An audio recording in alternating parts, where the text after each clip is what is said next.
New seasons, new gear. Show the world what it means to be a fan in 100% authentic gear. Fanatics, officially licensed everything.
Good afternoon, tailgaters. I'm your host, Ali the Persian, and this is Broken Takes with a college playoff preview. That's right, ladies and gentlemen. It is Texas versus the Longhorns. Nope. Could it be? Could it be Texas for the Longhorns? No, not at all. It's Ohio State versus Ohio State. Oh, no, it's not Ohio State versus Ohio State. It's Ohio State versus Texas. This is your preview, and I got a special guest. Hopefully this man becomes my co-host going forward, right? That's what I would like, because we're going to be talking college football, and not just for now, not just for tonight or today or whenever this episode airs. This is going to be something I'm going to be doing more on the regular, so stay tuned for that. All right, but I'd like to introduce him. Before I do so, make sure that you hit the like button, ladies and gentlemen. This is going to be a great show, right? Make sure if you're new, you hit the like button, you subscribe, turn on the notification bell, because there's a crap ton of content that we put out a lot. And I know we're primarily a Dolphins channel, but that's okay. We love all sports. We love college football here too. So definitely stay tuned for that. But with that being said, I'm going to bring up my famous co-host. This is the man, the reason that I'm here today. He's someone that inspired me. This is the wild man from all the way from the Alamo. Every saloon from here to the border knows this man. He's the man that lets the panties drop at every single saloon he steps in. He's known as the wild, whiskey drinking, beer chugging Mike on the mic. What is up, sir? What's up, bro? Long time no talk, man. That's freaking awesome. Thanks for the great intro. Appreciate you. You're very, very welcome. Thank you for sitting down with me. We have one hell of a game. Who would have thought? Oh man, it's going to be Ohio State versus Texas. Both of these teams at one point, people were saying that they're the who's going to win it all, right? And here we're sitting in a semifinal. Who would have thought? Let's talk about college football itself. Like, what did you think? How do you think this season went altogether? Not just with Texas, but in general, the whole thing. What did you think of this year's college season, to be honest? I thought overall it's a success. I think we probably should have gone to 8 teams instead of 12. I think we had a couple lackadaisical entries into the college playoff, but overall the season I think was a success. There were some great moments. There were some terrible moments. I mean, Michigan getting absolutely waxed by everybody except Ohio State was a good one.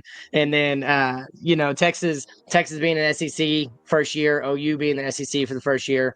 The Big 12 don't look anything like the Big 12 anymore. The Pac-10, or Pac-12, I guess, but the ACC getting some newcomers making a noise like SMU. I think it was really good that the parity in college football is back.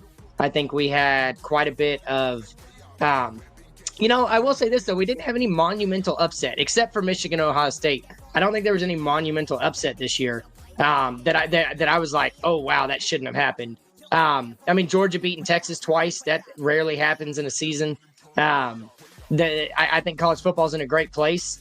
I think the playoff, if we're going to do 12, we need to tweak it a little bit. But overall, I think it was a success. I'm enjoying the extra games. I'm a college football guy. I like the Dolphins. Don't get me wrong. But as far as the NFL, it's the Dolphins, and Dolphins is it. I like to talk crap about the Cowboys being in Texas, but I'm a college football guy through and through. And I watch as many games as I can, all the small schools, everything. Getting a Heisman winner that wasn't a quarterback or a running back for the first time in absolutely forever was awesome. I mean, Devontae Smith is the only one that comes to mind since I don't even know the last time it wasn't a quarterback or a running back other than Devontae Smith, and now Travis Hunter. Seeing Colorado do well, Deion Sanders making his stamp at a big conference school instead of a Jackson State. I think college football's in a great place, and I think it's got some new fans and everything. So I agree with you 100%. I think college football is in a great place. I love the fact that there's a lot more parity now, not just one team that rules every conference or is there every year. You know what I mean? There's a lot more variety now. I do think that the 12-team playoff format is the correct format. I think there's more of a seeding issue, right? And there has to be a little bit more of a selection made. And the reason I say this is that, did SMU really deserve to be there? You know, they didn't really beat any like majorly. I want to say they won all the games except the championship game. Obviously, they lost. Who was against Clemson, right? They lost against Clemson, I believe. Yeah, I'll piggyback off of that real quick. Is Arizona State? They were picked to finish dead last in the conference. They just got hot. There's another team I don't think should have been there, but they won the conference, so whatever. Yeah, I mean, it is what it is. I mean, at least we saw a better showing from Arizona State than we did SMU. I mean, SMU had no reason being there. We saw a better showing from Cam Scatterbo than SMU. That dude, I don't even know what to think of him. I think I don't even know that. We'll get to that game in a minute, but without them, they were nothing. Yeah, you are right. I agree with the Scatterboy assessment. However, the fact that Arizona State was able to do certain things without even their wide receiver number one, it was very surprising. And I want to say, for either team, my team or Ohio State or Texas, you got to be careful because you don't want a team like that to burn you when this is the biggest game of all season for both teams. Do you understand? Yeah. And we don't want to be the ones left with our pants down, essentially. And we gave them life. Yeah. You gave them the game a lot of times. In fact, your field goal kicker gave them the game how many times, and they just couldn't capitalize. You know what I mean? So it is very interesting. Talk about major upsets. I don't want to call this an upset because I was telling everybody it was going to happen. However, the loyal Michigan fans that team up north didn't expect it, thought they were going to be able to beat Texas. I said, hold up. I'm sorry. Texas is going to spank you guys left, right, and center. And that's what happened. What else? What else happened this season that was surprising? There was a couple that were surprising. I would say there were more losses that were surprising. Syracuse beating up the University of Miami, that was surprising. The fact that Cal actually had a lead on Miami and Miami had to surprisingly come back. I thought Cal was going to take away with that game. At one point I was like, I just shut it off. And then I found out Miami won. I was like, how? You know what I mean? It was crazy. Well, I'll tell you, I guess I will say the most shocking part of the whole season for me was Alabama's downturn. I expected a slide without Saban, but good Lord, man, they should have had 4 losses. What they end up with 3 losses. They should have had 4 losses. That South Carolina should have beat them too. So Alabama is sliding as much as they did. That was definitely a shock to me. I agree with you. For the most part, though, I kind of expected the Alabama slide, to be honest, primarily because of the fact that they lost Saban, right? Immediately after losing Saban, and even after they announced that I believe it was the coach from University of Washington was coming over. I can't think of his name, Yeah, top of my head. Kalen DeBoer. Yeah, DeBoer was coming over.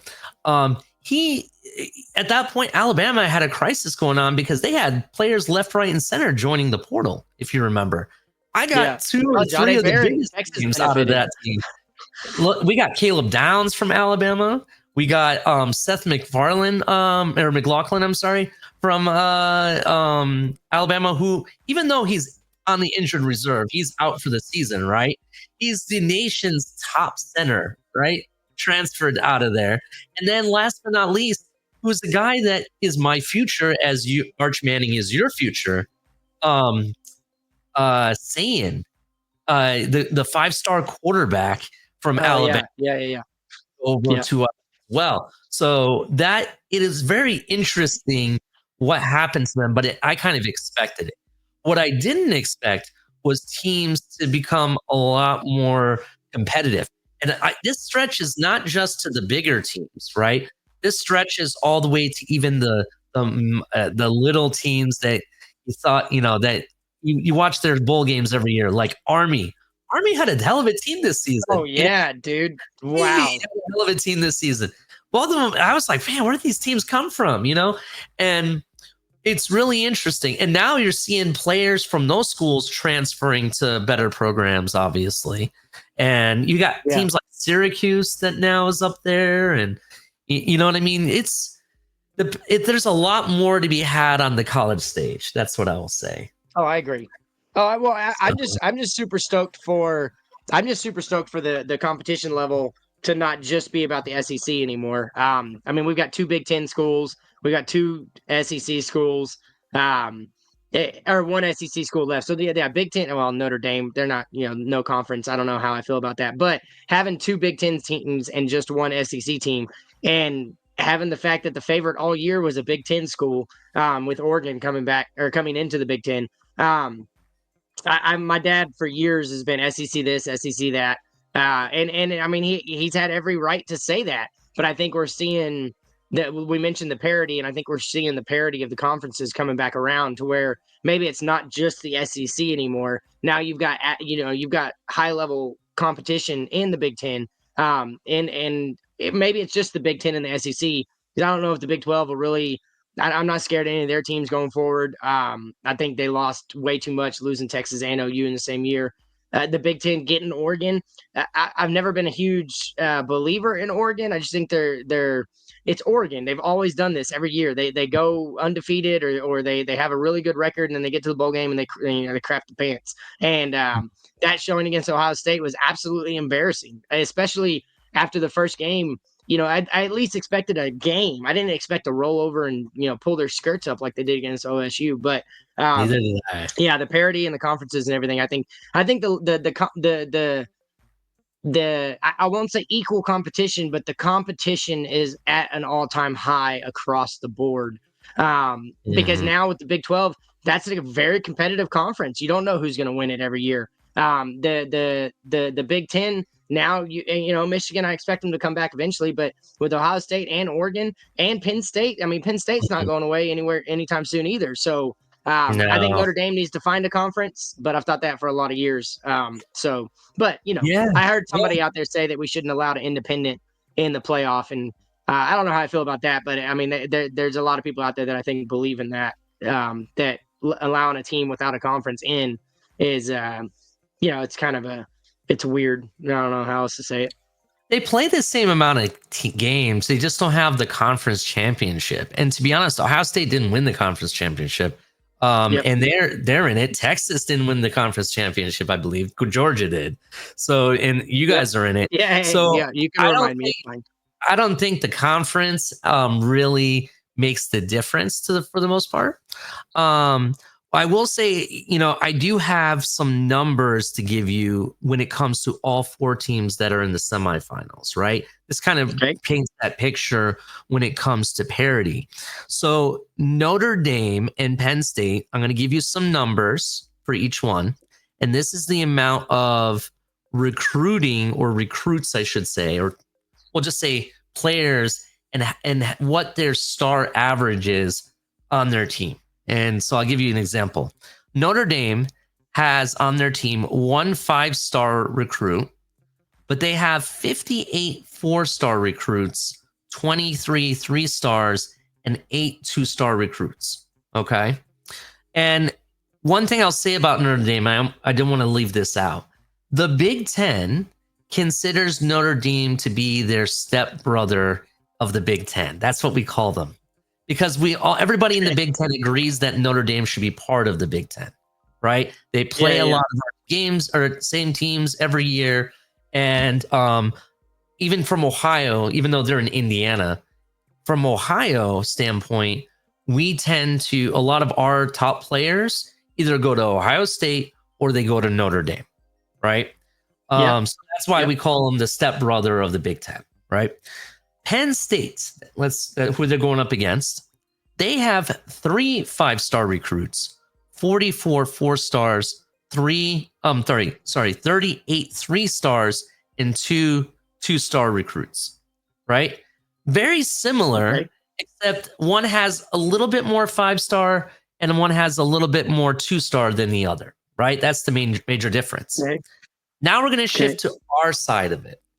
Ohio State versus Texas. And this is very, very surprising. To me, it's very, very similar.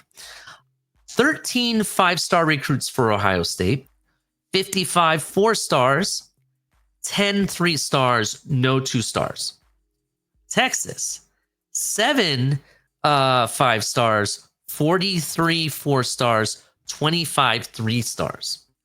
What I'm getting at is if you were to break this down team by team all across, you're seeing a lot more of the talent being balanced around all the teams rather than just going straight to Alabama or straight to whatever other team, right? That's what we're seeing a lot more.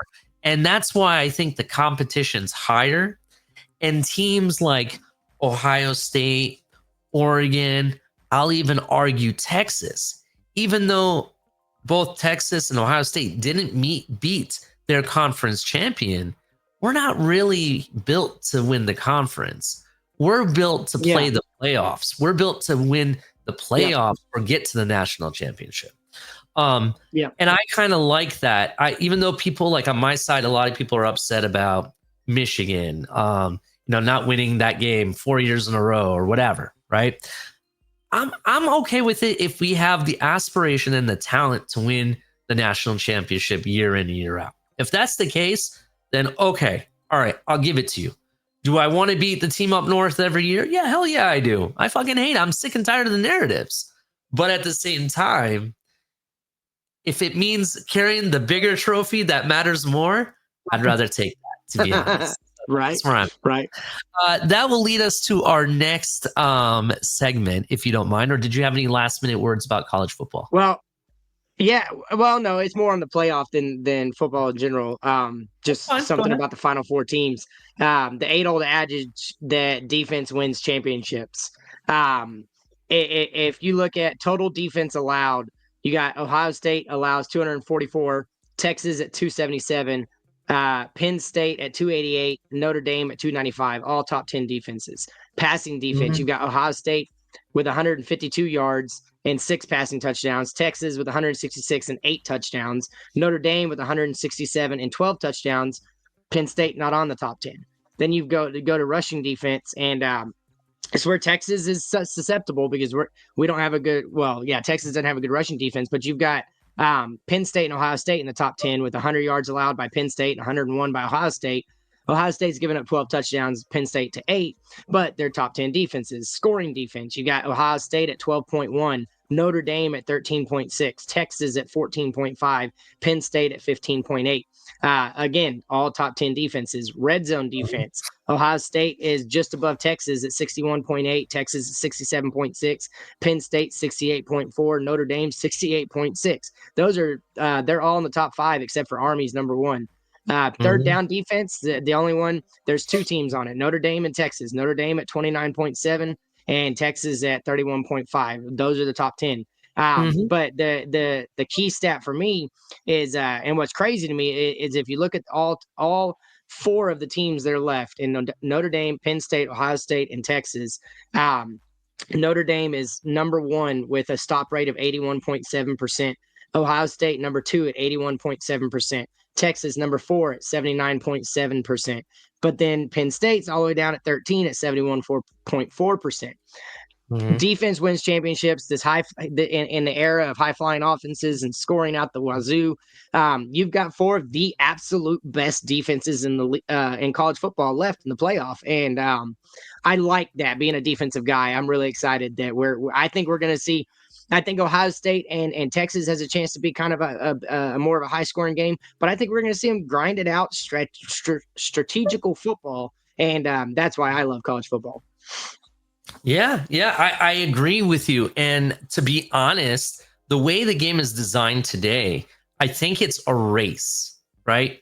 Race to score the most points, and your defense is designed to slow down your opponent as much as possible, right? And if you look at the defenses and how they're built, and we'll just compare the 2 teams we're talking about right now, Ohio State and Texas, they're built very similar, almost the same exact defense if you really think about it. And their stats show it. They're almost on par with each other, give or take. You might be a percentage higher versus here.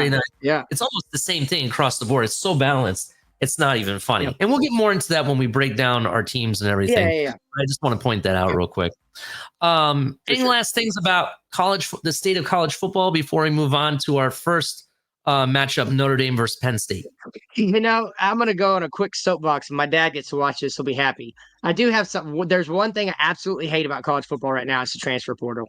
I think that I think there's a couple reasons you should be able to transfer. I think if you have a medical red shirt and you want to be closer to home or you need to go home to rehab or whatever, I think that's fine. If your coach leaves, I think you should be able to transfer because that's the reason you went to the school anyways, is the coach recruited you. But this crap about transferring and playing the next year, this whole the Vanderbilt quarterback getting an extra 2 years of eligibility, and it's just they're changing the rules.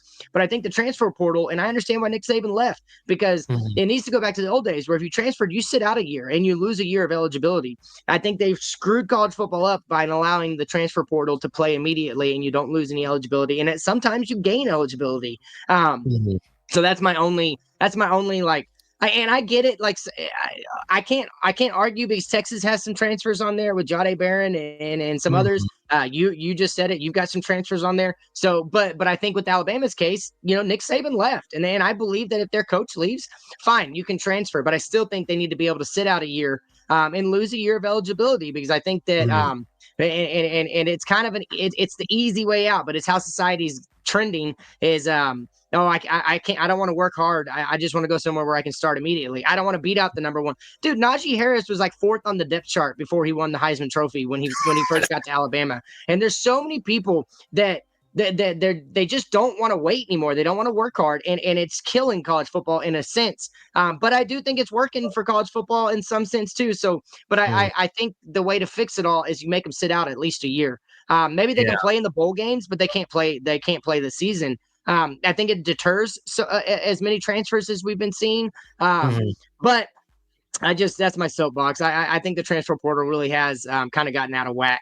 The NIL, it's been going under the table for years, so I don't really have a problem with that. But I think being able to lure somebody like Quinn Ewers having a $6.4 million transfer offer from another school. Now, granted, he's probably not going to make that much in the NFL. So if I was him, maybe I'd take it.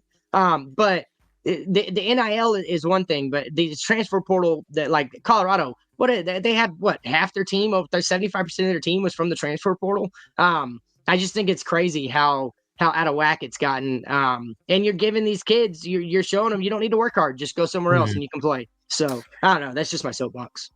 No, it's all right. Can I add to your soapbox if you don't mind? Yeah. So I agree with you. The NIL has gone crazy, right? And there's a player recently, I just found out today, that transferred from University of Miami to Wisconsin, and now from Wisconsin he's going to SMU.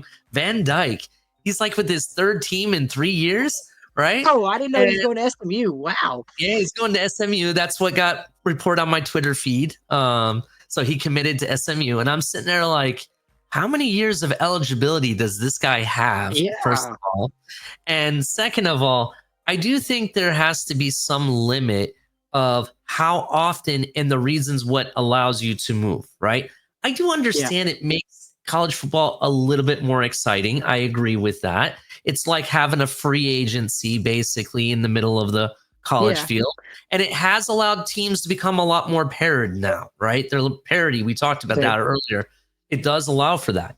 But I think there's some craziness that thinks that you can just go from team to team to team and, oh, now I got 2 more years. How the hell did you get? There's a guy in University of Miami that just finally ended his college career after 8 years.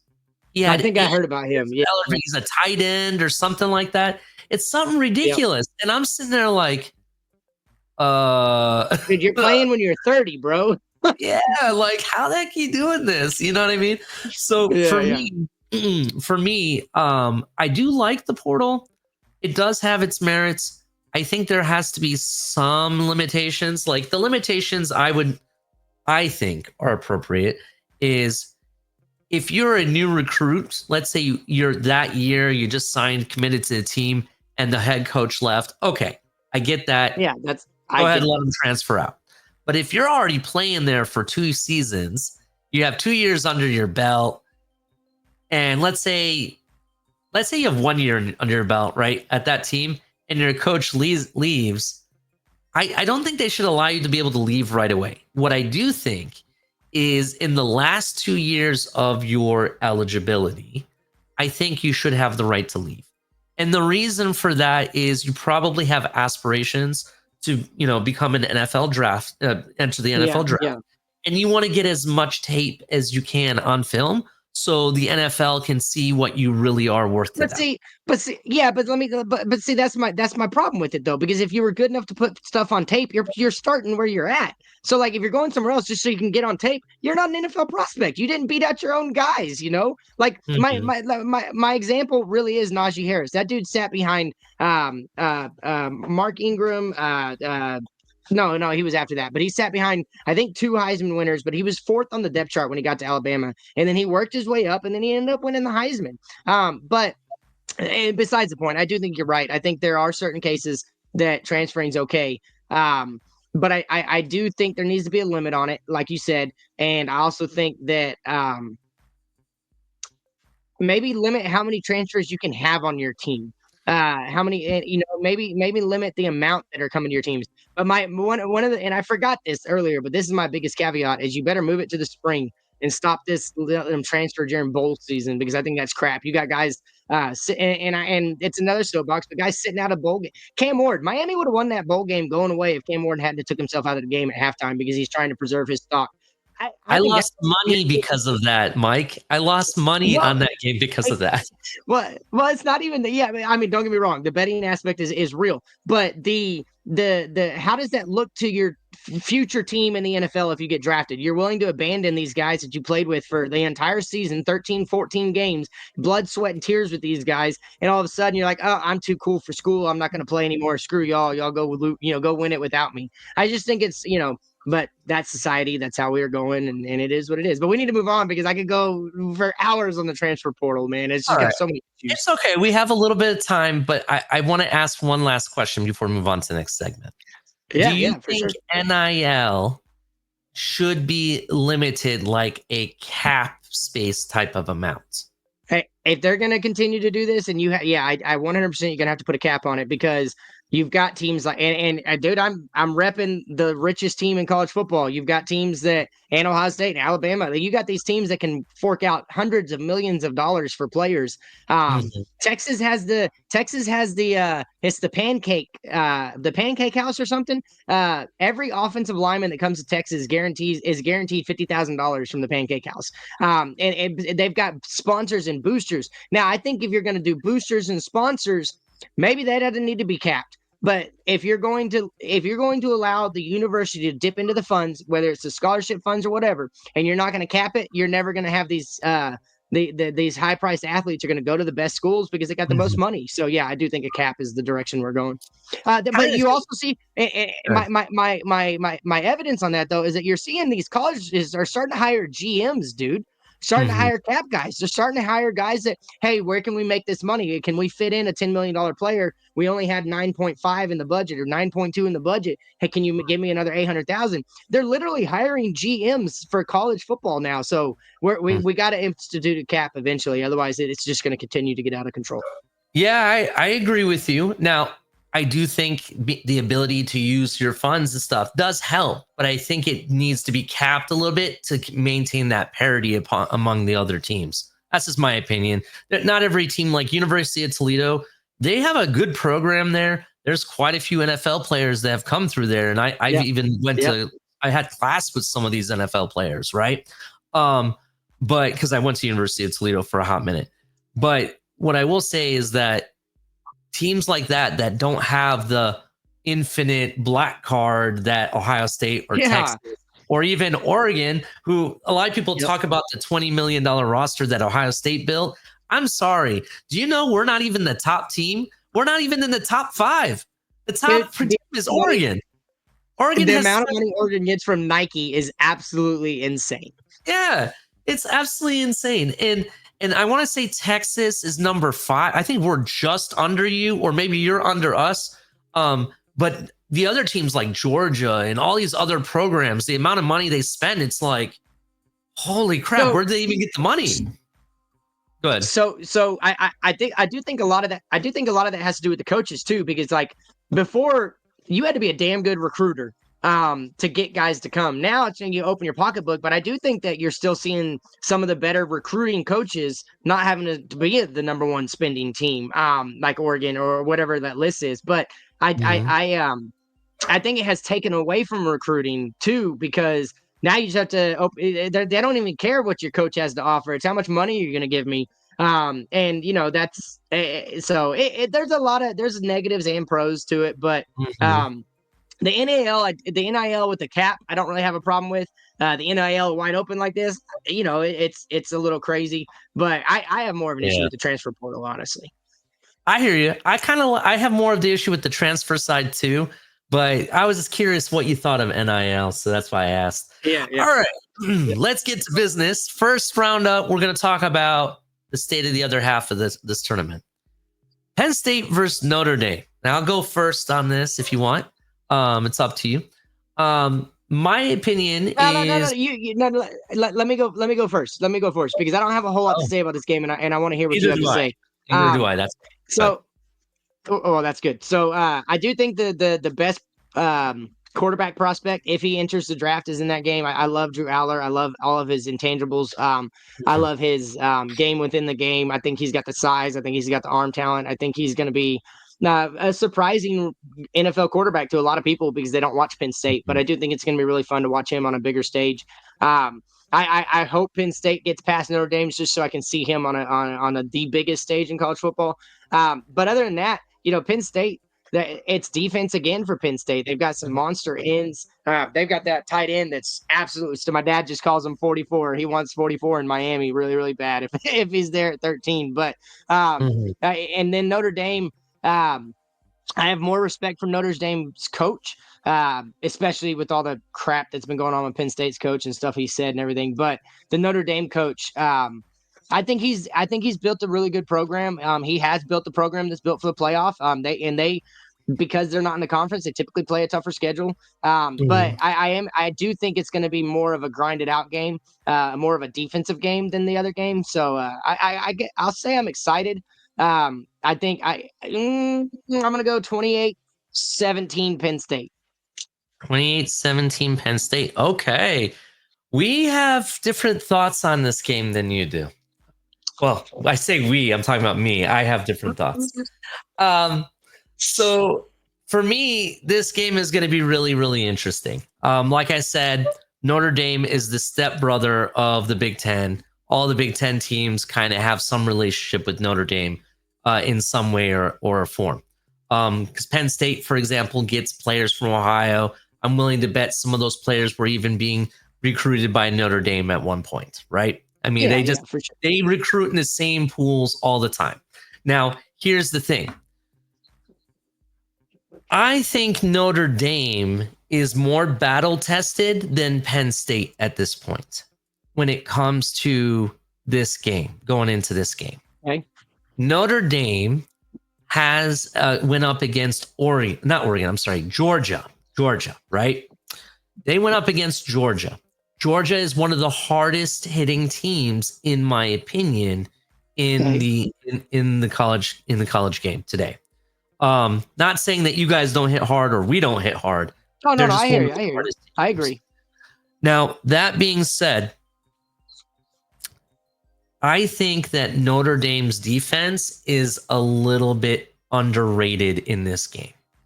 A lot of people talk about their fast flying offense that you saw against Georgia because they were able to manhandle Georgia very well. But I think their defense doesn't get enough credit, in my opinion. If their defense shows up, which I expect them to do, and I expect them to physically manhandle the line of Penn State, but also focus on the running game, because I want to say Singleton is over at Penn State. He's one of their running backs. I honestly think they're going to be able to manage this game and force Allard to beat him with his arm, and specifically when it comes to their tight end.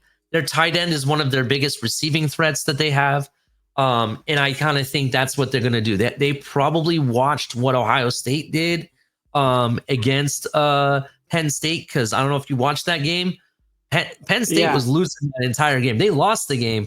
Yeah, they came back in the fourth quarter, finally got it close. But I don't think they had a prayer, to be honest. Why? Because we took the running game away and we forced them to throw the ball. It was primarily to their tight end.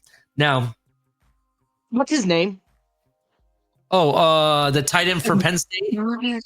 Yeah, I can't remember. So you can find it faster. Warren. Hold on, let me find his name real quick. I have it here. Tyler Warren. Yeah, Tyler Warren is really good. He's a guy that I don't want to go too much into it, because my next episode with this college football stream I want to do is more on the draft, and we can analyze that. Yeah, I'll be there for that one. For sure. But Tyler Warren is a guy that I think that even our favorite team could look at, because it's something Miami would probably do. You know what I mean? Oh, yeah. That's something I kind of think a lot of people want to say offensive line or defensive line. Yeah, that's what we want, but we never get what we want. So it's probably going to be a tight end. Well, that's not bad either, to be honest. Go ahead. Well, and I'll tell you, and I'm going to, this is for the next show. I'm going to save it, but I'm going to tease it. I only think there's one tackle actually in the draft, and I think he's coming off a knee injury. And I think everybody else is going to move to guard. But we'll talk about that in the next show. Yeah, well, I'm not really high on this cycle's guards, though. We'll talk about that on the next show, too. Well, so we'll get into it. For sure. No, definitely. So anyway, that being said, Marcus Freeman, who's the coach of Notre Dame, where did he play? The Ohio State? Yes. As I said, there's storylines here, right? So Marcus Freeman is a very, very talented upcoming, and I say upcoming, even though he's had the program for 2-3 years now at Notre Dame. He is one of those hot names. And I say that because I could very well see him making the jump to the NFL sooner than later. But why I bring him up is because in the biggest moments, he shines. You saw what he did against Georgia. If you watched him play against Ohio State, he almost beat Ohio State. I think they lost by 1 point, right? And in his first time coaching against a big team like that, he stood his 10 toes down, as we say. He was 10 toes down, no problem. Didn't even look like he broke a sweat, right? I honestly think he's going to be the X factor in this game because I think he's going to outmanage the game versus Coach Franklin. If you know anything about Coach Franklin, I like the guy. He's a defensive-minded guy. I like him for who he is. I don't like him for my team, right? I like just him as a person, really. That's fair. But what I want to say, though, is that he outthinks himself, and basically he can't win the big game. The same things we complain about coaches at our team Miami. He can't win when it matters the most. He hasn't been able to win in the playoff games. When he had to beat Ohio State, no matter what, he couldn't do it. He's been able to do it in years that it didn't matter, like there was nothing to lose. Yeah. But when it matters, he can't do it. And that's where I'm at with Coach Franklin. He did have a good game against Oregon, though they didn't win it still. I just think that Notre Dame squeaks by in this because of how Coach Freeman is going to manage this game. I'm going to go ahead and say it's going to be 27-17 Notre Dame. Oh, okay. So one of us is going to be right. One of us is going to be right on this. That's what I think. And now, I respect it. Yeah. So before we get into the next subject, speaking of Notre Dame, that's who I expect to win. But I do have a secret, not really a secret, but a prediction made of destiny that I will reveal towards the end when I give my segment in one of the other segments, which is on the back of my hat. So if this ends up becoming the thing, talk about fate. We'll talk about it soon. All right. So any last things or thoughts on Penn State versus Notre Dame? No, I'm just ready for it to be over with because that means Friday's coming. I gotcha. All right.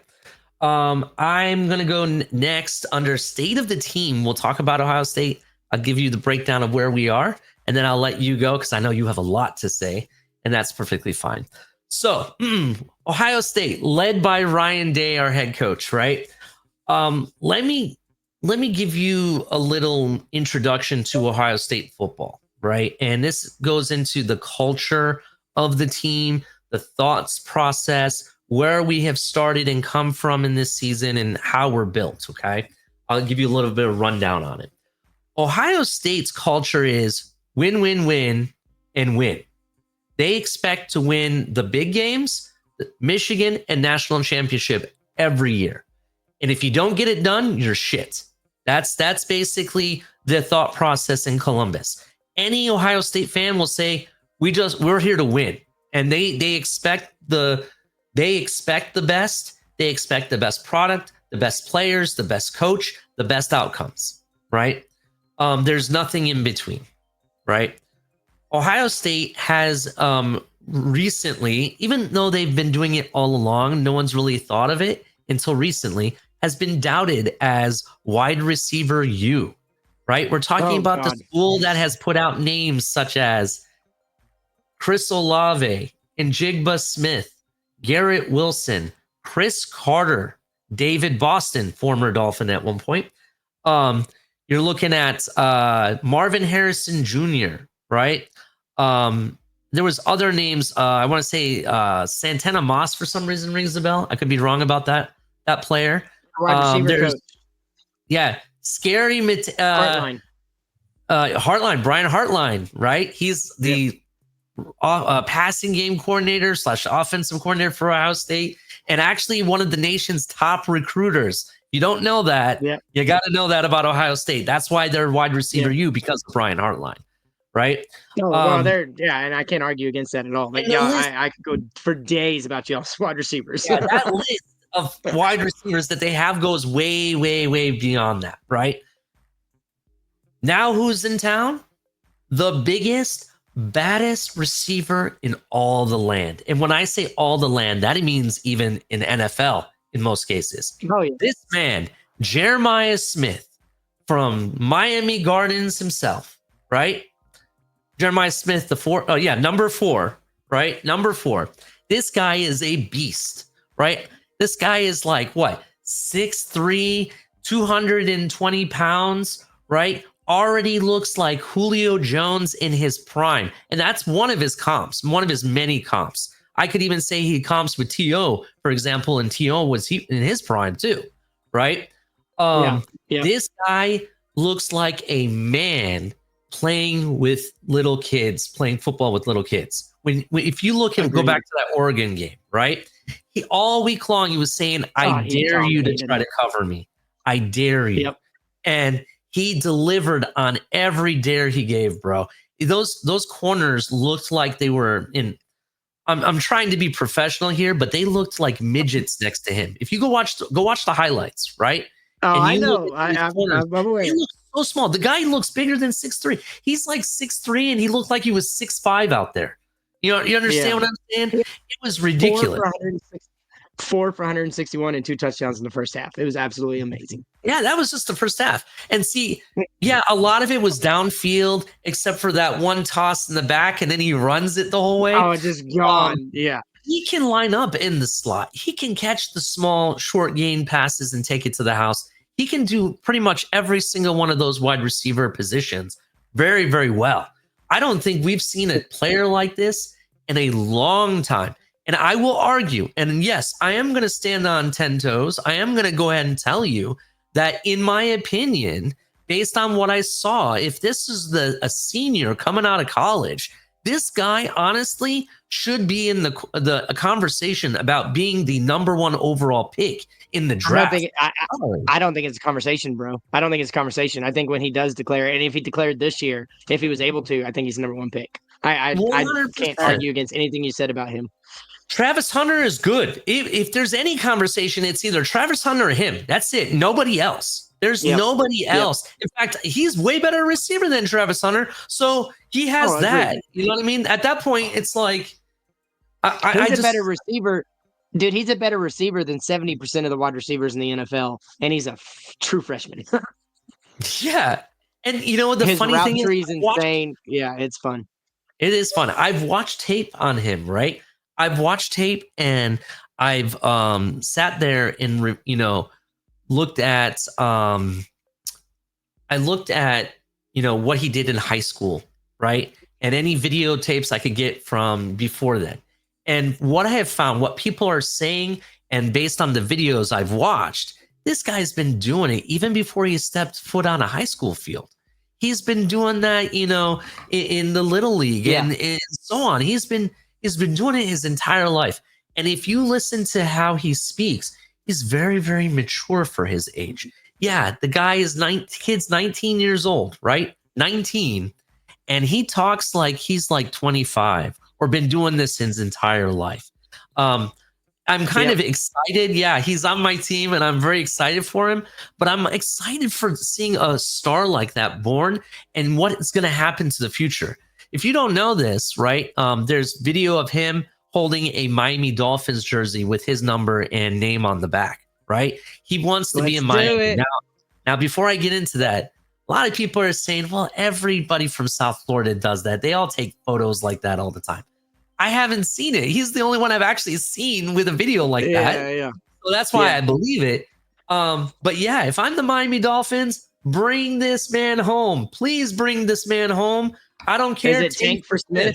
For Smith. That's what I'm doing. Hey, another episode of Broken Takes. We will talk about this. Is that their plan? Not that for Smith specifically, but could we be tanking without really tanking? And we'll talk about that another time. That's a different show at this point. But yeah, the team is filled with stars. It's not your just defense. Yeah, we're gonna defense, bro. We're gonna get to it, but I got to build the offense first. So you got Jeremiah Smith. You have 2 arguably starting running backs in the backfield, right? Keyshawn Judkins. You got Travion Smith. Travion Smith should be his first round talent. Henderson. That's or not Henderson. I'm sorry, Henderson. Thank you for correcting me. Sorry, I got too excited. I had Smith on my mind. Travion Henderson is first round talent. He's probably going to go in the second round, though. More than likely, that's probably where he'll end up. I got him. So? I got him going higher than. I got him going higher than Janty.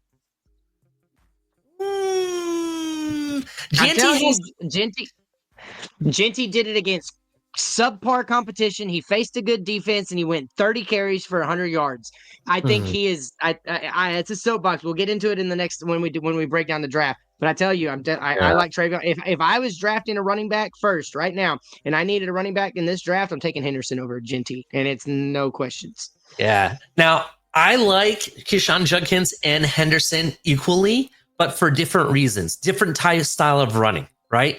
And they are like, it is ridiculous how they are. And they're not only are they great running backs, they're great leaders. They act as Captain 1 and Captain 1B. Like that's how they act. And it's very, very interesting. The offensive line built from top to bottom all over the place. He's on the injured reserve, unfortunately, but we had the nation's best center, Seth McLaughlin, and he honestly is probably one of the best centers, to come out of Ohio State, even though he wasn't ours originally. He was at Alabama and then transferred over.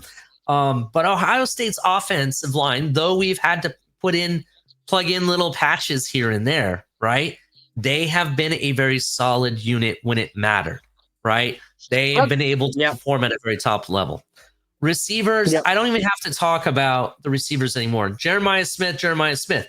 However, but Ezebuke is a beast, bro. Yeah, Ibuka is very much a beast. He was there.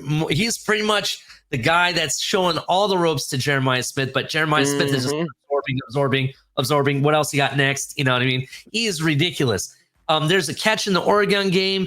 Talk about eyes on the ball. A friend of the family, co-host of mine on another show here at TFTG Color, always talks about keeping the eyes on the ball. Look what he does. That receiver's the best because he keeps his eye on the ball no matter what. Never takes his eye on the ball. This guy makes it look so easy. There's a pass, right, that is flying this way from the player. He's running in stride.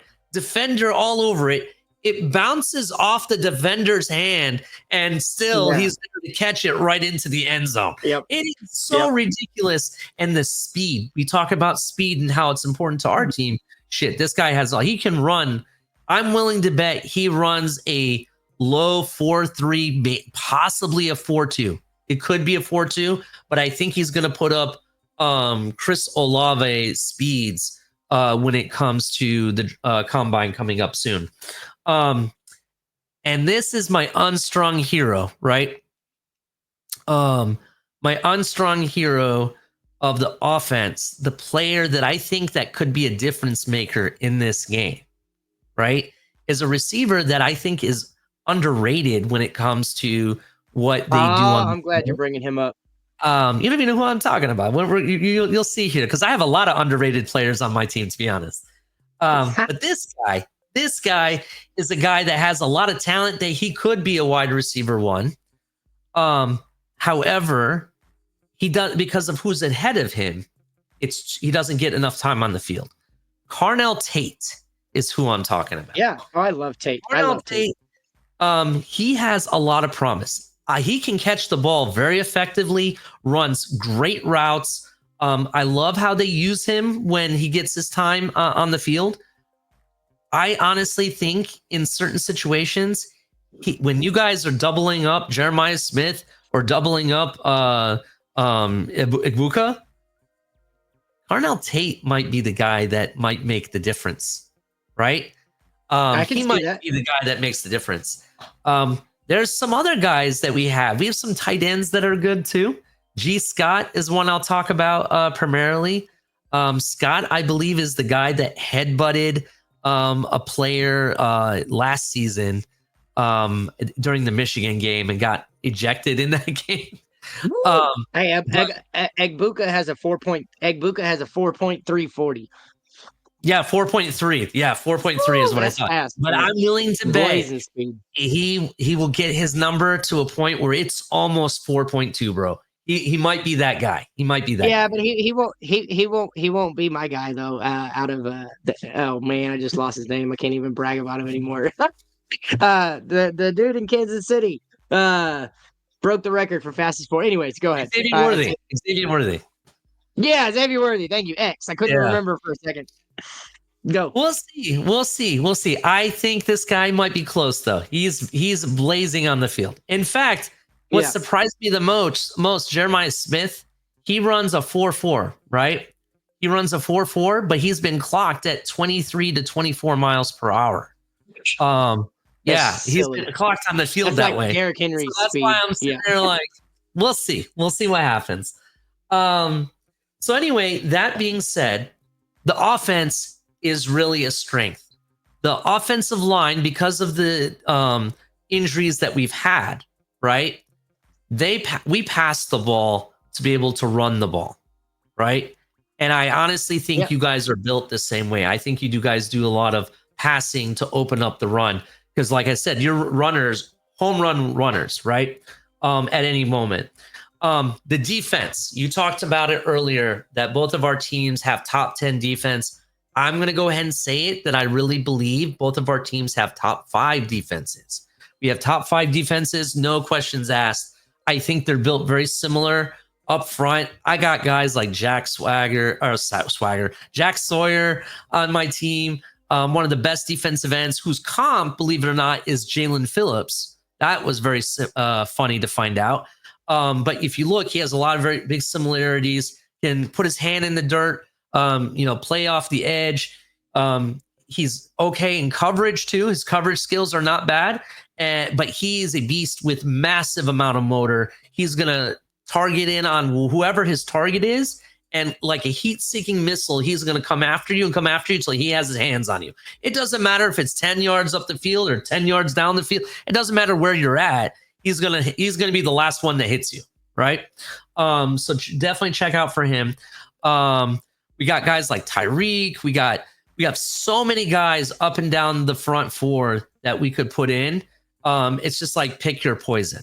And just like what we used to say about the SEC, how you had your first rounders and then your second string guys were first rounders and waiting and so forth. When you look at how they get drafted and stuff throughout the year, Ohio State is just like that. Both of our defenses have guys that can fill in for the next man up, right? So it is very, very interesting.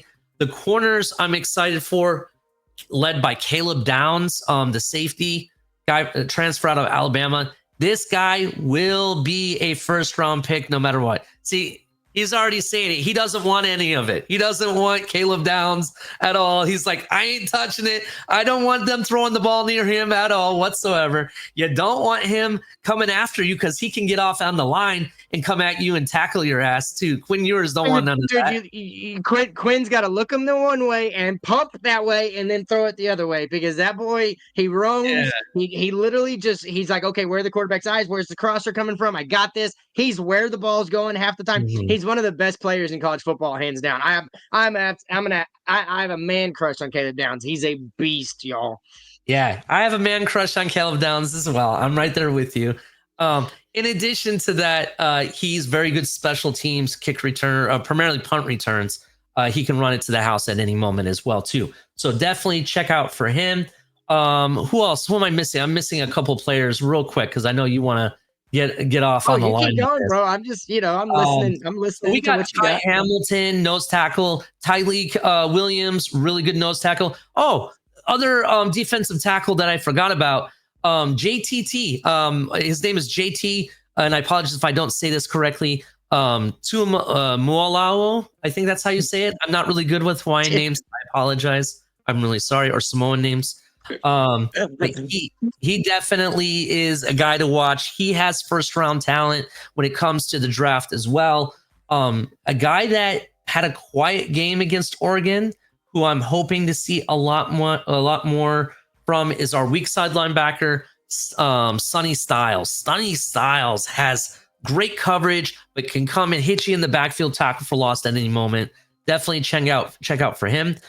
We talked about corners, Denzel Burke, Lathan Ransom, who I'm projecting to be a 6th round draft pick, possibly to the Dolphins based on our needs. So another show, definitely watch out for him. Caleb Downs already talked about. One guy he gets a lot of scrutiny because he's more of a physical corner, tends to get flagged a lot, which I'm okay with it as long as you don't get beat down the field horribly, right? I'm okay with it if you want to be that I'm going to get my hands dirty type of corner, right? This guy is Davison Igbinosun, right? He gets flagged a lot, but you know what? Nope, I do. Yeah. Yep. He's one of those physical corners. I want him on my team because he's okay with getting dirty if he has to when it comes to it, right? And then we also have Jordan Hancock. He's our nickel back guy as well. He's not bad. Up and down this team, there's a lot of names. I didn't even bring up in the second and even the third string players that I think could come in at any point, like Caden Curry, Caden McDonald, for example, Hero Kanu, a bunch of guys here that honestly can do stuff. But those were just some of the names. But it is really awesome what they do at Ohio State with Ohio State's defense. Now, you're probably wondering, well, what happened at Michigan? You had all this talent, right? What happened at Oregon? What happened at Michigan? Let's talk about Oregon first. Oregon game, they took advantage of a rule that was affecting Ohio State's game with the clock and a lot of other factors. When they did that and they eventually won the game, not even 48 hours later, the NCAA changed that rule so they couldn't take advantage of it again. And look what happened in last night's quarterfinal game, right? What happened? Ohio State spanked. They not just spanked, they dominated Oregon's ass. Destroyed. Right? Yeah. 34-0 in the half, towards the end of the half. That was ridiculous, bro. Who would have thought? I was thinking this was going to be one of those. I didn't think so. I didn't think so, but I thought it was going to be one of those close games, Muhammad Ali versus George Foreman type of fights where it's going 12 rounds, and whoever has the last field goal wins this game. You know what I mean? Yep. Didn't happen. It was like, hey, we're in fifth gear already, 0 to 60. See ya. We're already, you know what? We're loading up the bus. We're heading to Texas already. That's what happened in the first half. I couldn't believe it. Unbelievable, right? So that's what happened with Oregon. Yeah, they surprised us, but part of it, what Ohio State players have said is that they were doing things that they kind of surprised them a little bit. They were doing things that they didn't expect. They showed different coverages. There was stuff they hadn't seen on tape. Yeah. They hadn't seen on tape. You know what I mean? Our team, Ohio State, is so used to playing the Big Ten teams. It was obvious a new team's going to come in, show you complete different stuff, and you're going to have to change how you run your defense and offense to get around that, right? Come the Michigan game. The Michigan game was a foresight made by the coaches and the coaching staff. They stood in front of the firing squad. They stood in front of the players and said, you know what? We thought this was the right plan. This is what we thought would work.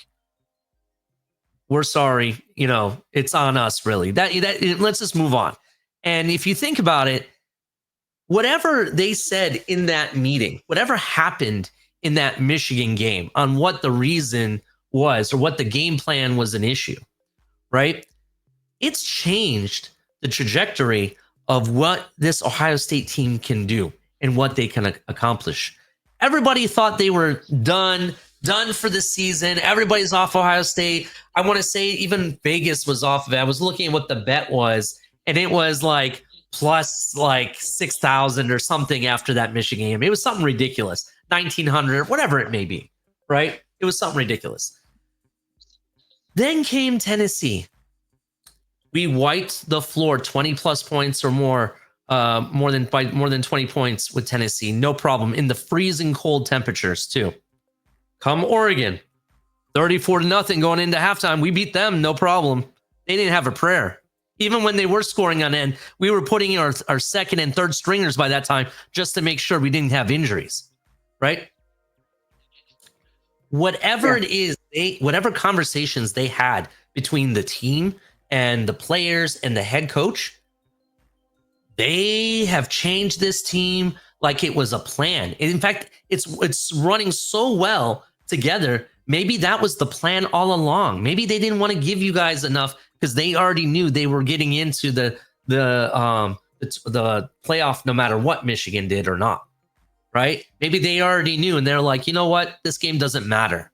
We're looking for ahead already. We're looking at what matters the most, and that's the biggest trophy in all the land, what is the national championship. Maybe that's what they're looking at. It is crazy what has happened. You have, and it's mind-boggling to content creators and even people in the media. I got people that I watch other shows besides my own, obviously. I watch a good, there's a guy, RJ, who does a show on, it's called the Best College Football Show is what it's called on YouTube, right? Go check him out. I'll see if I can add the link here somewhere for him, but go check him out.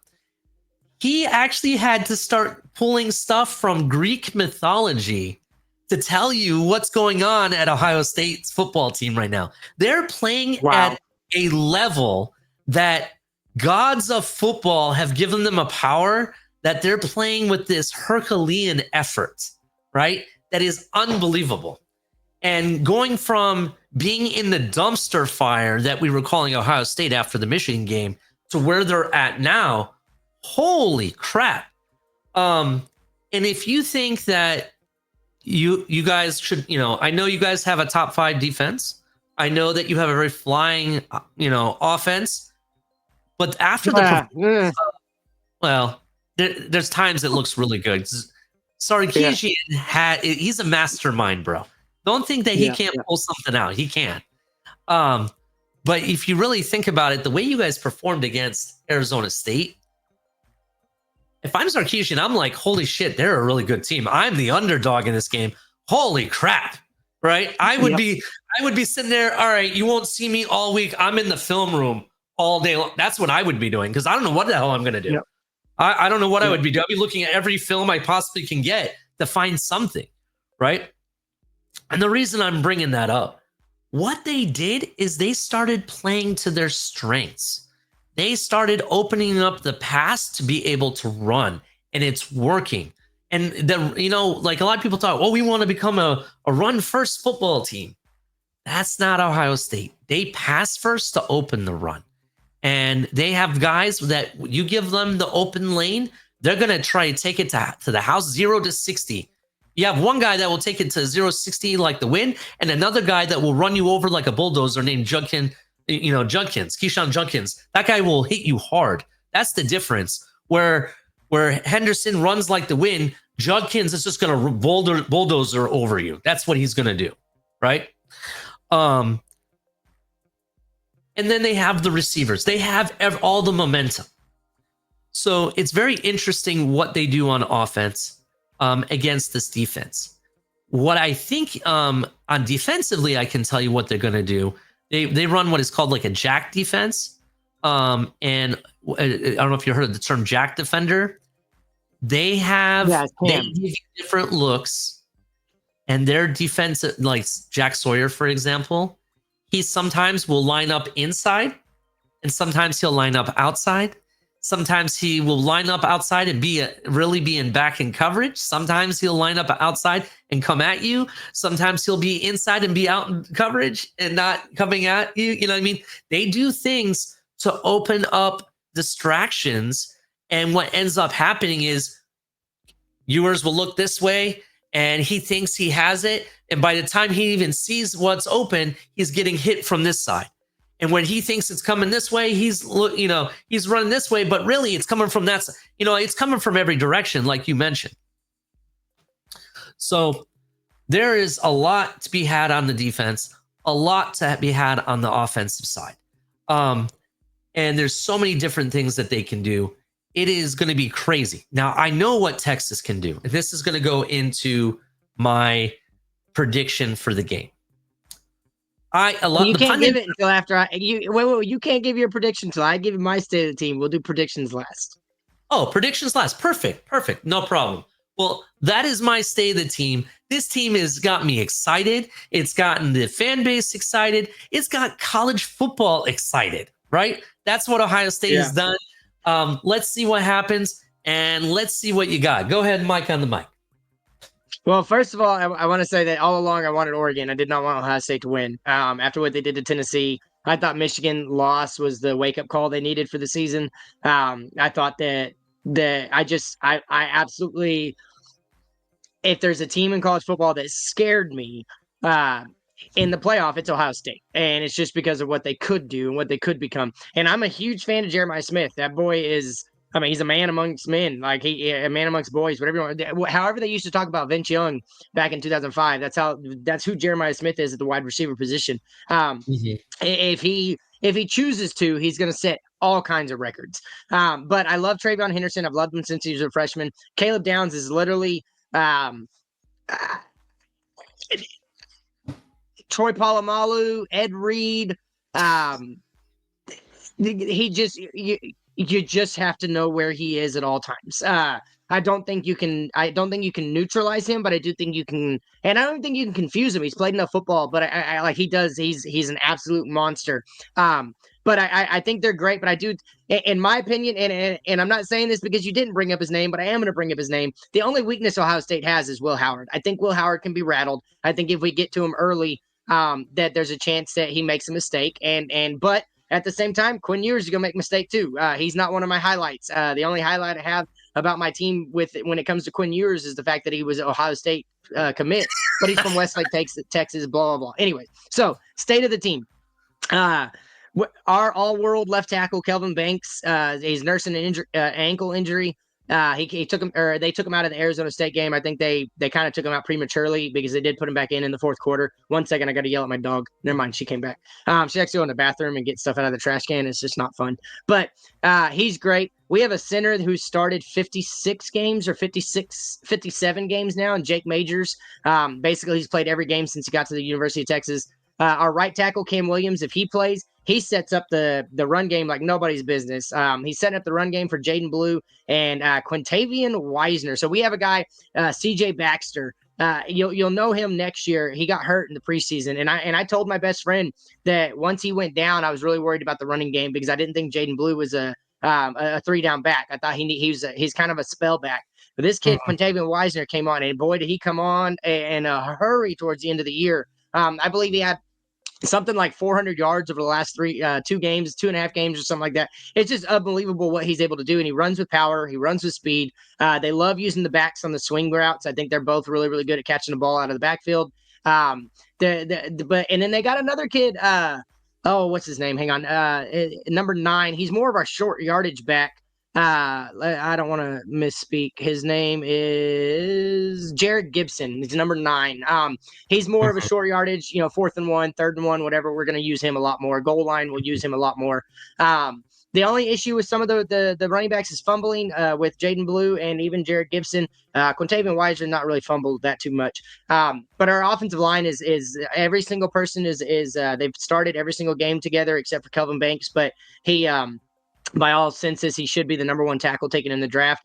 And so it's a strength against y'all's defensive line. It's going to have to be a strength. And so those are the I guess the trenches guys to remember.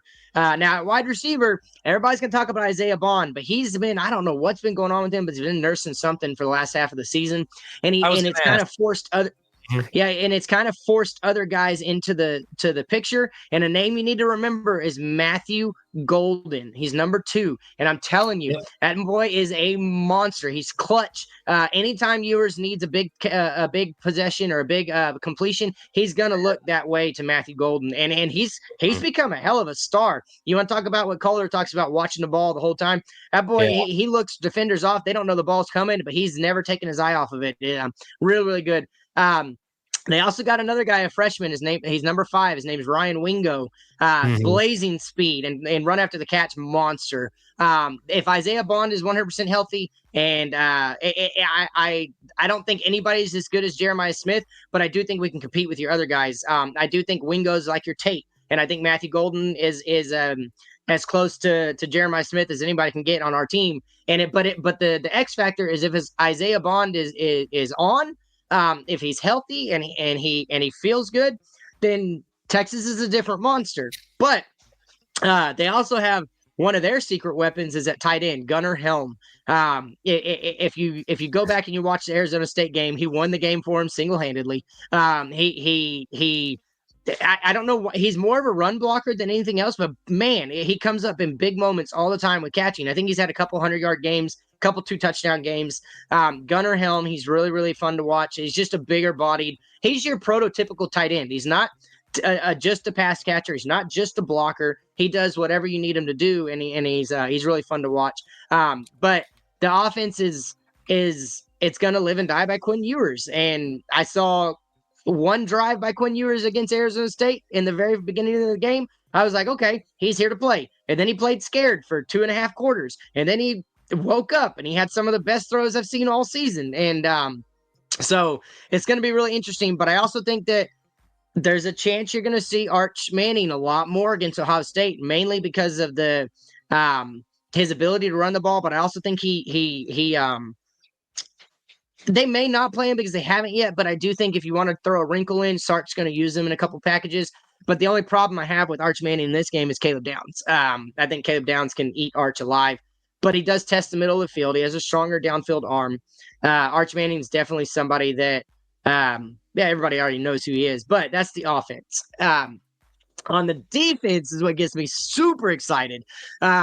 So we got a few guys on the defensive side of the ball that most people are not going to know just because they don't follow Texas. But if you followed anything about the SEC, then you're going to know the names. But I'll start with safety. No, safeties. I'll finish with safety. So let's start on the defensive line. We've got the big boys. So one of the things that happened whenever we decided we were going to the SEC is Sarkisian started getting these bigger dudes. He upped the average weight of his offensive line and his defensive line by almost 25 to 30 pounds. And he did his job. So he's got a few guys in there that are monsters. One of them, he's kind of a unsung hero. He's in there mainly for blocking the kicks and punt but he will he does come in to spell some of our other defensive linemen. His name's Bill Norton. He's 6'6", 335 pounds. You're probably not going to remember him, but he might have a big play with batting some passes down by Howard. Guy in the middle that you're going to know his name after the game is over is a guy named Vernon Broughton. He's 6'4", 305. That dude, we lost 2 first round. We had 2 first round defensive linemen go in the draft last year, and everybody thought it was going to be a weakness. And this kid, Vernon Broughton, has stepped in and been absolutely amazing. He's side by side with a guy named Alfred Collins. He's 6'5", 320. He's another guy. He's a senior. He's absolute monster in the middle of the field. You're going to have to run outside against Texas. You can't run between the tackles. I mean, you can, but it's definitely tough. Now, on the edge, we have an all-world freshman. This kid is I don't even know, like, Micah Parsons is the first person that comes to mind as far as getting after the passer. His name is Colin Simmons. He is a monster, y'all. His name, number 11, and his first step is one of the fastest in college football. And then on the other side, we got Barron Sorrell, another guy. He's 6'4", 260, but he just gets after the quarterback. Ethan Burks, another guy. He's 6'6", 260. That's another guy that'll bat passes down. Super fun. Linebacker, I think we have a slight advantage because we have who I think is he's a sophomore. I think by the time he's a senior, he may win the Chuck Bednarik Award, but his name's Anthony Hill Jr. He's number 0. Everywhere on the field. He spies. He's got sideline to sideline speed. He is an absolute beast. He's super fun. He hits hard, but he plays football the right way. Anthony Hill Jr., number 0. You'll see him. You'll recognize him right off the bat. A kind of an unsung linebacker we have is Leofau. I like his tangibles, but he's not really somebody that I don't know if he'll make a huge impact. But a guy that I know will make a big impact is David Benda. He's number 33. He's a senior, and He's your prototypical middle linebacker. He's going to stuff the run, and he's going to cover the middle of the field, and the underneath route. So he's really fun to watch. As far as linebackers, that's pretty much it. DBs, I think we have a slight edge because we do have the Jim Thorpe Award winner, and I think he can make himself a lot of money in the NFL draft if he's able to limit Jeremiah Smith, and that's Jahdae Barron. He's a former Alabama guy.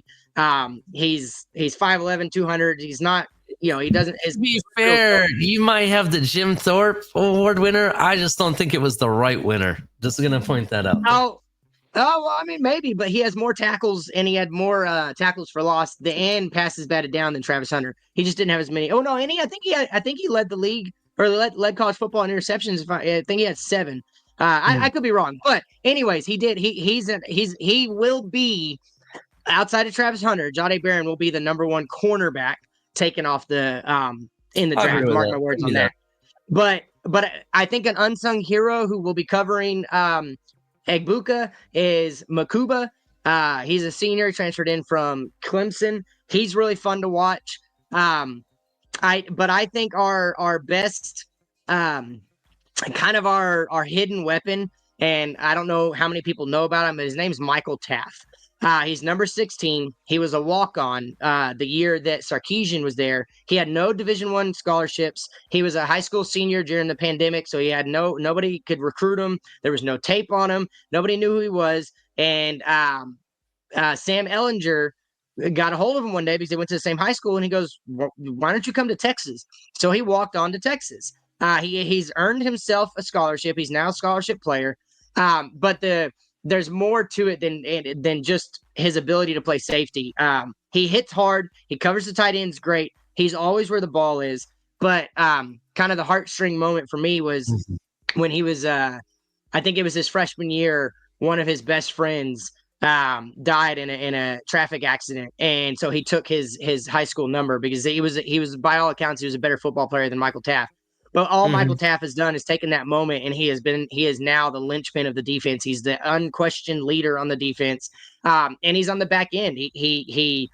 But he's your stereotypical safety. He's going to be where the ball's at. He's going to cut. He's not going to let much behind him. He's fast. He hits hard, and he covers the tight ends really well. But they have another guy who covers the tight ends. I don't know if we'll see him much because I'm not really worried about y'all's tight end too much. I forgot his name. Hang on. Malik Muhammad is another guy. But he's not really going to make too much of a noise. Our kicker may not be great, but there is a guy that I need you to remember because if y'all punt it to him, it's a mistake. And Arizona State found out real quick you don't punt to him. His name is Silas Bolden. He is ridiculously fast. You basically, if you punt to him, he's going to get you 30 yards, maybe 20 yards, whatever. But he's super, super quick. He's got great vision. He is a special teams weapon for us. They don't use him too much in the passing game. They have a few packages for him.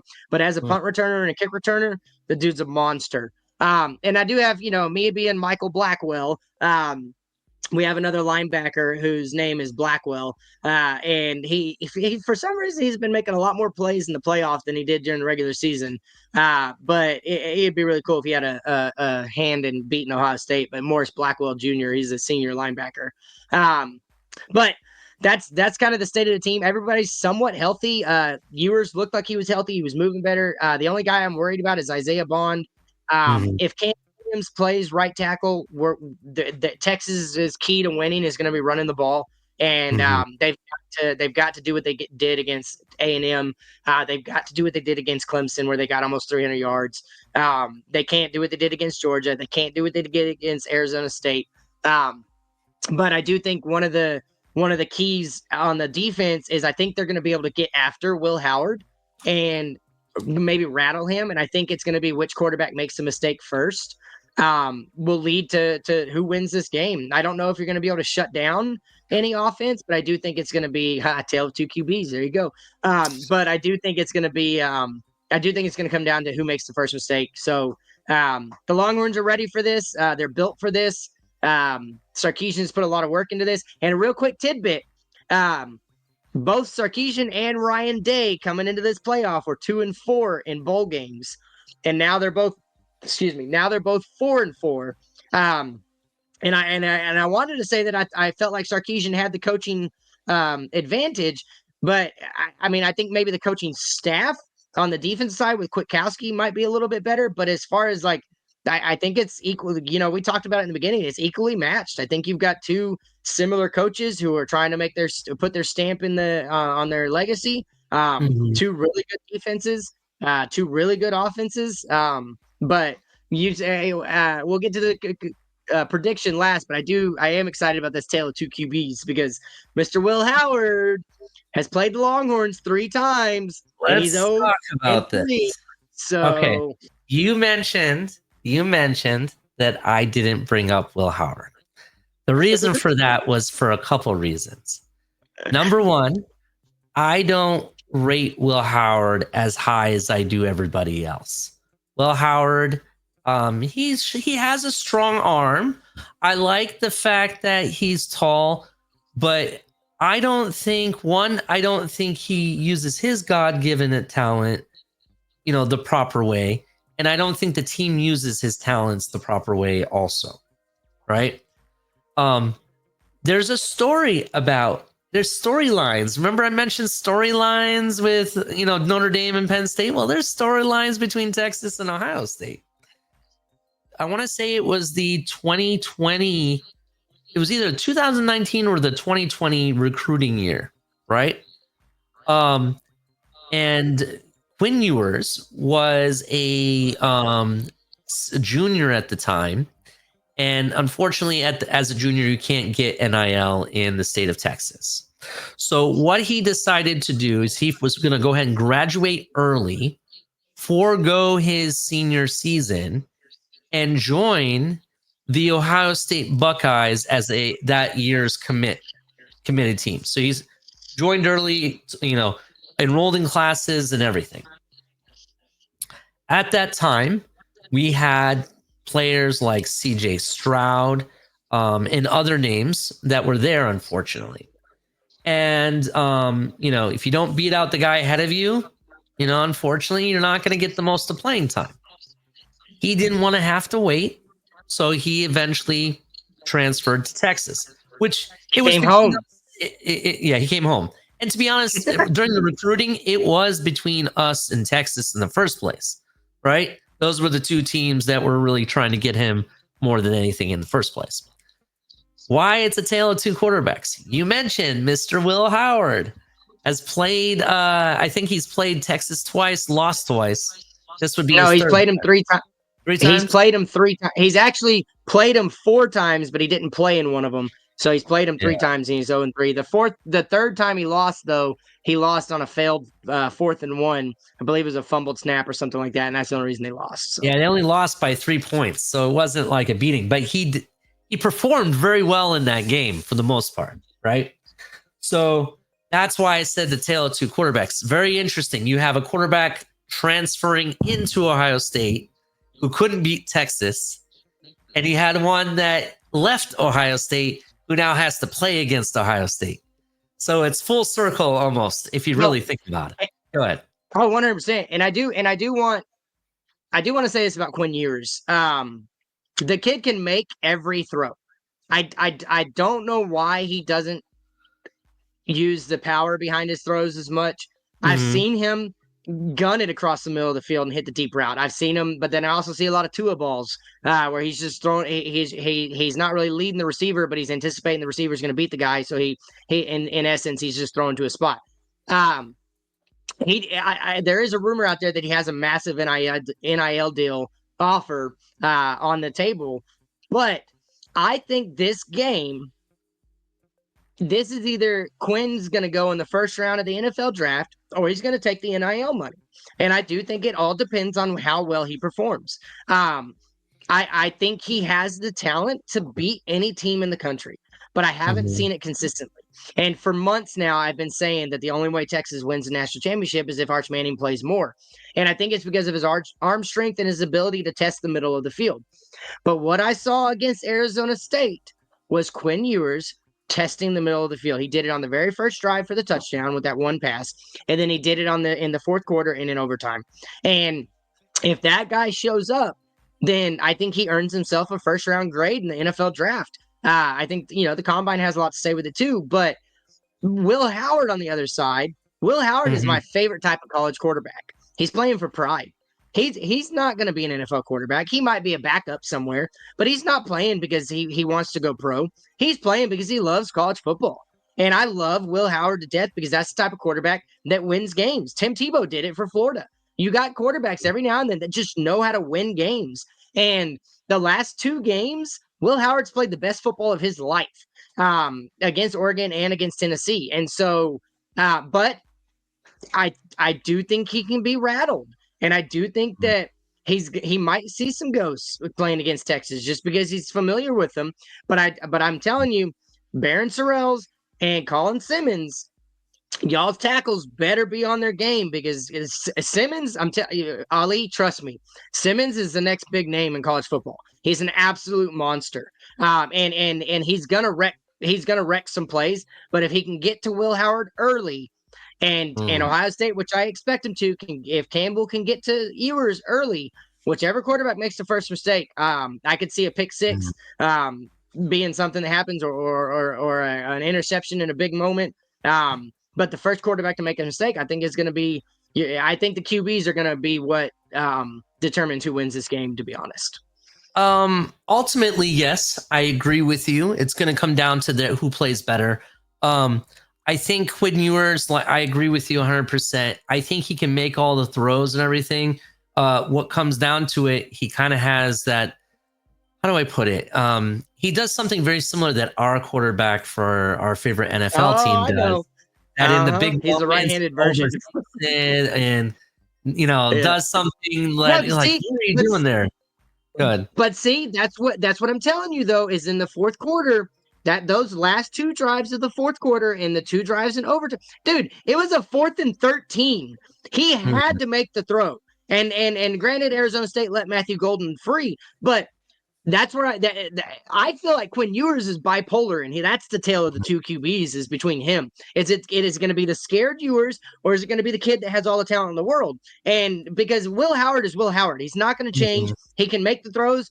He may not make them. He's a bigger guy. He can run the ball. But Quinn Ewers is either going to play scared or he's going to play confident. And if he plays confident, Texas can do whatever Texas wants to do, in my opinion. I think they're both the same quarterback, just for different reasons. And let me explain what I mean by that. Will Howard, right? Like I said, I'm already not high on him, right? He made mistakes in big moments in both the Oregon game and the Michigan game. Indiana, to be honest, the offense played horribly. The defense really won that game, in my opinion. But what he has shown against top teams like Tennessee, that was a big game for Ohio State. A lot of people thought Tennessee was going to beat us for the most part. And what he showed against Oregon. After the Michigan game, I think everybody thought that y'all were. Yeah. What he showed us in that game, this is not the same Will Howard. This is not the same Ohio State altogether, really. But when we're talking about quarterbacks, it's not the same guy. I watched this kid come up to the podium. You say he doesn't have aspirations to be a professional in the NFL or get the real playing time. He might be a backup. Okay, that's really what I thought initially. But boy, does this guy talk like the face of the franchise. You listen to this guy talk. He is so professional, right? And how he talks now, that like compared to early in the year versus now, bro, this guy is all business. So what my question is going to be, is it going to be the quarterback, Will Howard, that looked like a deer in the headlights? Maybe the game was bigger than what he was, and he allowed the game to get bigger? Or is it going to be, I'm Mr. Business Will Howard, going to show up, and I'm going to throw bombs like I'm the next coming whatever quarterback, Hall of Fame quarterback you want to put in there, because that's what he kind of looked like. He reminded me of a very famous quarterback that I actually played high school football against. And he reminded me, based on some of the throws he was making, Ben Roethlisberger. Ben Roethlisberger had this, he looked like this tall, lengthy guy, right? Remember when he was with Pittsburgh? He didn't look like he was very athletic, but boy, this guy could throw a ball and he could run at times. Yeah. Will Howard has not shown the full power of his running game. Yeah, this season. but he gained a bunch of weight this year, dude. Like, he's not as slim as he was. I don't know if maybe he doesn't. I was shocked he didn't run as much as he did at Kansas State, because at Kansas State he was a true dual threat. You had to be aware of his legs. He was going to beat you with them. But the dude gained like 30 pounds, dude. He's a big quarterback now. And yes, and I think that was because of the one, to withstand the hits and the grueling of the Big Ten, right? You have to be a bigger guy. And then in addition to it, it's probably has a lot to, his arms look much bigger. So he does look like he's more, worked on his arms. I'm going to go with the fact that they said, we need you to be able to throw those deep balls, because that's how we're going to win, to open up the run. Yeah. And you're going to be able to get hit, you're going to get hit. That's what the Big Ten is all about. Defense, big defense, up defensive fronts. Everybody has a good defense when it comes to the Big Ten. Shit, Iowa, all they have is a big defense over there in Iowa, to be honest. Iowa's known for two things. If you don't play defense, you're a tight end. That's all the big name tight ends came from Iowa. So Sam Laporta, for example, or the big tight end that plays for the 49ers. I can't think of his name top of my head right now. Yep. You know who I'm talking about. Yeah, Kittle went to Iowa. So anyway, you have all these, I was looking at Ewers. He reminds me a lot of Tua, at times, right? He can hit it down the field, and things that he's doing things like you said right now that I wish our QB did, at this time. Unfortunately, he doesn't have the opportunity to, but I kind of wish he did stuff like that. And instead of going side to side, for example. So the question is, which quarterback for both QBs is going to show up? Is the Quinn Ewers that was testing the middle of the field going to show up and making those big moments, especially to Golden, which I am high on Golden for your team as well. I think he's a hell of a kid as well. Or is Will Howard the businessman, the man that came in the moment they interviewed him before Oregon? You could tell he was all business. He goes, I'm not here to sightsee. I'm here to play a game. And that's exactly how they treated it. And they showed their hand on the field. I'm sorry, they had the full house. They had the royal flush in that game.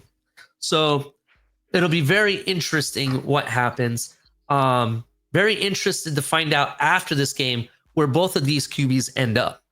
Does Will Howard have the NFL aspirations? We'll see. We'll see what he does. Ewers, that's a good question. What team is it that made him that big time offer to stay in college? Hint, hint. I think it's Oregon. Look what just happened with Oregon. They're losing Dylan Gabriel, right? Their top 25, top 2025 5-star dual threat quarterback that came there that they signed just left and is supposedly may go to USC. He just decommitted from there and it hit the transfer portal, right? So I had it backwards. Will Howard lost weight. To play at Ohio State. I thought he lost about 15 pounds. I thought he'd gotten bigger, but maybe, I don't know. He looks thinner, to be honest, in video. I think I think he looks bigger. I think he looks big as hell this year. I think he looks like a really good, sturdy quarterback. But apparently, he played at 245, 250 at Kansas State. Now he's playing at 235. So.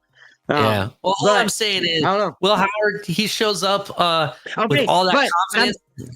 Good. Yes, but if he runs the ball, so the running quarterbacks have had a hell of a time against Texas because of Anthony Hill Jr. And Kwiatkowski's scheme against if Will Howard starts to show that he's going to run the ball, his scheme is you don't know who's spying. One of the guys you think is coming after the quarterback is going to end up spying the quarterback, and Colin Simmons is really really good at it. He'll that first step like he's coming after the quarterback, then he just stops and he waits for the quarterback. So I do think that I don't know. I'm fascinated by this game, Ali. I just think it's going to be absolutely it's going to be hard to beat the Arizona State Texas game as far as excitement, as far as game of the playoff and everything. But I think very well this is the game that determines who wins the national championship. What's your prediction? Thank you for asking me that. So who's gonna win? Who's winning? That's the question here, right? Do you want to go first for this? No, I don't know. I'll go first. No worries. I don't even know.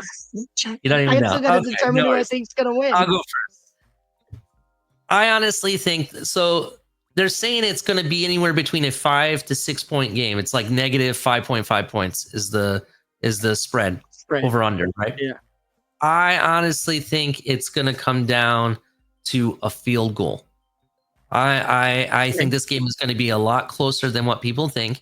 There's going to be points. There's going to be a lot of touchdowns. Don't get me wrong. But I honestly think, and I'm going with my heart here, and I've looked at the defense. I think the defenses are almost even. Offense, I'm going to say we're almost even, right? And because of the unsung heroes who I think wins this game, I mentioned Carnell Tate. He's going to be one of those heroes. There's another wide receiver that doesn't get credit for the stuff that he does, and he does stuff not even catching the ball, but he does a lot of stuff off the ball that is amazing. Brandon Inniss, another Florida guy. Definitely watch out. For a minute, too. He's just senior, ain't he? I want to say he's a junior this year. I could be wrong. Actually, let me check real quick. I can tell you right here. Brandon Inniss. I know his name, though. I know. Yeah, he's a sophomore. Okay. But he's a guy that I think can make a huge difference. You talked about a kid that can run, punt returns. Brandon Inniss is in that return game as well. He can do some stuff, right? It's either him or Carnell Tate is going to take a step forward and be that guy that Texas is too worried about the other two guys or the other four guys over there when they left this guy wide open, right? That's what's going to happen. One of those two names. 31-28 is my prediction points. And with that, no spoiler, my prediction is 31-28 as well. Okay, I'm going 38-20. It's either going to be 31-28, 31-27. That's what I'm going with, right? Somewhere around there. And you got Buckeyes? And I have, and this is a test of fate here. I'm showing you my hair. My grandfather died in October, right? I had to go to his funeral, may he rest in peace, right? He had a collection of hats, and I took a hat that I wanted more than anything. And the fact that this could actually be the national championship game, the Ohio State versus Notre Dame, that is what my prediction is to be the national championship game. It is going to be Ohio State versus Notre Dame. I honestly think Ohio State comes away with this win, but it's going to be within 3 points. It could be less than 3 points, but I think that's what's going to happen. Well, it's pretty crazy because my prediction is the exact opposite. I got Texas versus Penn State. I think Texas comes away 31-28. Told you that off screen in the beginning. Had no idea you were coming with the same prediction, but yeah, I do. I agree. It comes down to a field goal. We didn't even talk about field goal kickers. The one for Texas is kind of on a cold streak right now, so it's gonna. But yeah, I have the exact opposite. I got Texas versus what it makes for a hell of a show, hell of a co-host, huh? When none of us agree, it's gonna be great, dude. Yeah, it's gonna be crazy. I'll tell you this though. We didn't mention field goal kickers. Yours has a cold streak right now in a big game. Mine had a cold streak that happened against Michigan. We missed 2 field goals. Yeah. We make 2 field goals. We won that game. You understand, yeah, we make right? Field goals. We don't go to overtime. Yeah, field goals are. He made the field goals, 2 of them, in fact, against Oregon. What? He made the field goals against Tennessee. I think it's good. Go ahead. The kicker for Texas, Burt Auburn. He has the Burt Auburn. I don't know why they don't just call him Burnt Orange, but he has the most field goals ever made in Texas history. and that's with I just lost his name. Justin Tucker, the kid that's kicking in um,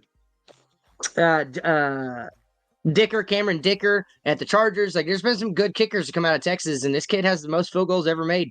But I think that's a lot to do with the offenses not being able to score touchdowns too. So Yeah, definitely. I completely understand.